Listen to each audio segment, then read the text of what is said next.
Mbotepe matondo na bino nyonso bopona venir du Congo TV pona kolanda basango na lokota ya Lingala. Bandeko batali tufungola kasa ya basango na oyo etali politique. Mokolo na lelo ya zomi na mibale ya sanza ya misato ya mobu oyo ba mboti ya ekolo Congo baza kopona mokonzi ya sika na tango oyo. Ya boponami na nzela ya ba voti par anticipation. Lokola ebongisami na calendrier électoral officiel. Pe bato nyonso ba civil bakolekana pona kopona mokolo ya iyenga ya zomi na mitano ya sanza oyo ya misato ya mobu oyo ya koto mibale na tuku mibale na motoba pona premier tour. Na mboka ya oyo zando ya monene oyo epesami na papa député Denis Christel Sassou Nguesso pona basi ya mombongo esili kobongisa bisika na bango ya koteka. Pe na bobelemi ya boponami ya mokolo ya zomi na mitano ya sanza oyo bateki balobi ete esengeli na bango bazongisa bolamu oyo basaleli bango na koponaka candidat ya majorité présidentielle Denis Sassou Nguesso. Boyekoli pona koyeba lolenge nini ya kosalela ba réseaux sociaux na tango oyo ya boponami e salemaki mokolo ya zomi ya sanza oyo ya misato na mboka mokonzi Brazzaville pona ba journaliste, ba reporter pe ba kambi ya communication ya ba palati politique. Et salemaki na nzela ya likanisi ya Conseil supérieur de la liberté de communication na beaucoup CCSLC et l'ongo na agence de régulation des postes et des communications électroniques RPCE. Bato ya gendarmerie nationale elongo na ministère ya économie forestière na lisungi ya projet d'appui à l'application de la loi sur la faune sauvage na beaucoup c'est PALF. Batalisaki na mboka mokonzi Brazzaville bilan ya mosala na bango oyo esalemaki na mobu elekani na ko kangaka bato oyo bazali kobomaka banyama oyo batelami na mibeko ya mokolo ya tuku mibale na mwambi ya sanza ya zomi na moko ya mobu koto mibale na mwambi. CFI Siras et Kemelaki, meilleur étudiant et année académique à Mobu 2024-2025, lauréat Mwambe, Yambaki, prix d'excellence Denis Sassou Nguesso, Kota de Samaye, l'épée et longo na bango. Molulu yango etalisaki mosala discipline Pebo yebi ya ba étudiant. Tolanda Moulaï, ya Bilili et longo na 6-7 en cas. Le CFI Seras a remis les prix d'excellence Denis Sassou Nguesso à 8 étudiants méritants, récompensant ainsi leur travail, leur discipline et leur performance exceptionnelle tout au long de l'année académique 2024 à 2025. Cette distinction symbole de l'excellence académique a été décernée par le CFI Seras qui, à travers son directeur général Jérôme Iwanza, réaffirme son engagement à promouvoir la culture de la performance et de l'excellence. Le CFI Seras s'emploie depuis des années à la formation des jeunes, notamment dans le domaine du numérique, les dotant des compétences appréciables pour relever les défis de demain.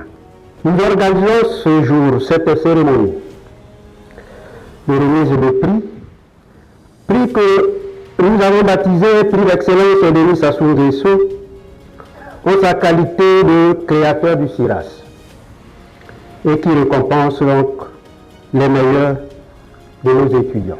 La remise des prix a suscité une grande joie chez les lauréats, fiers de voir leurs efforts reconnus. Interview des lauréats. Je suis très honorée d'avoir reçu ce prix parce que ça n'a pas été facile. Être lauréate de ma classe, devenir lauréate de ma classe, promotion de master en informatique, c'est une fierté immense pour moi. Le représentant de la ministre de l'Enseignement supérieur, Bernard Mpassima-Biala, a salué les efforts des lauréats et encouragé les étudiants à poursuivre l'excellence et le mérite dans leur parcours académique.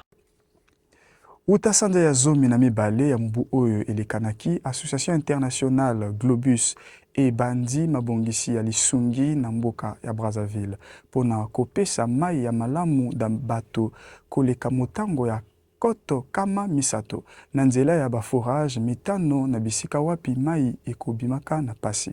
Mokonzi ya Globus Mama Yulia Berg alobi ete mabongisi yango eza koyanola na baposa oyo eyebamaki na sima ya baétudes socio-économiques tolanda reportage.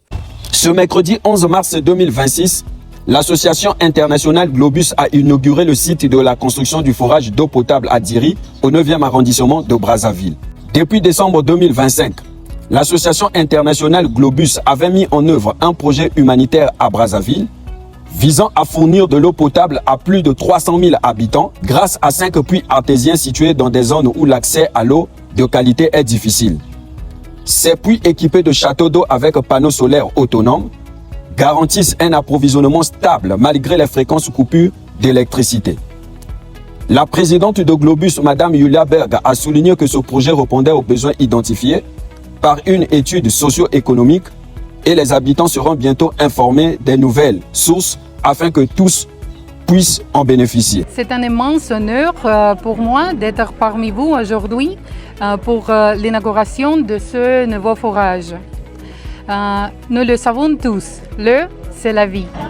L'accès à l'eau propre et potable n'est pas seulement un besoin de base, c'est un droit fondamental. Étant donné qu'on a des difficultés ici avec l'électricité et tout, donc lorsqu'on a découvert qu'il y ait électricité ou pas, on peut toujours venir prendre l'eau, on ne peut qu'être satisfait et très content. Dans les jours qui viennent, l'association internationale Globus va inaugurer les 4 puits restants pour soulager la population qui parcourt de longues distances pour avoir de l'eau. Na oetali basango ya bamboka misusu. Mokolo ya zomi na moko ya sanza oyo ya misato, Assemblée nationale ya Sénégal esili kozwa mobeko ya kobakisa peine pona ba relation homosexuelle oyo ekomi na motango ya bamvula mitano kino zomi na kati ya boloko. Esingeli ete tata Bassirou Diomaye Faye atalisa nanu mokanda yango. Ekateli yango ezwami po ete ba homosexuel bakomi ebele na mboka Sénégal. Pe na makanisi ya Organisation des producteurs africains de pétrole APO, bitumba na Moyen-Orient oyo ezali ko affecté bobimi ya pétrole ya Golfe eza ko matisa ba prix wana pe ezali opportunité ya monene pona continent. Mokolo ya libwa ya sanza oyo ya misato, secrétaire général ya APO Farid Yezali a biangi bikolo nyonso ya APO baleka kotire parti pona komatisa bokonzi na bango pe ko développer ba infrastructure ya énergie. Bongo tolobela basango ya Masano.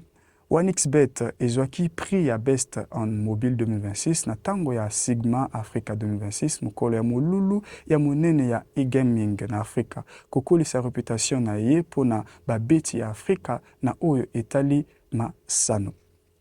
Mokolo ya libwa ya sanza oyo ya misato cour criminelle à Talisi et Katelina ye oyo esili kopesa na président ya Fédération congolaise de football Tata Jean-Guy Blaise Mayolas bo kangami pe na amende ya ba million kama moko ya francs CFA. Badji Mombo Wantete, secrétaire général, pe Raoul Kanda, responsable ya département ya Mbongo, basili kozwa mibu mitano ya boloko pe million moko ya kofuta. To ceux qui saba sango ya mokona lelo na oyo etali culture. Mboka mukondi Brazzaville eko yamba Kalate, forum ya futur de l'événementiel africain na espace jeunesse et perspective mokolo ya tukumi bale na mine pe tukumi bale na mitano ya sanza ya mine ya mubu oyo. Mululu yango ekosangisa ba artiste ba professionnel ya culture pe mususu. Na mikolo mibale ba participants bakoyekola lolenge ya bokeli ba réseau pe biloko mususu. Bongo matono na bino nyonso bosili kolanda basango ya mokona lelo na lokota ya Lingala na Avenir du Congo TV pe matondo na équipe technique oyo esimbami na Gilles Mambwana na Dina Gaxo elongo na Sefasa ngakana. Bongo bokutani na bino na nsima ya mikolo oyo ekoya botikala malamu esika na bino.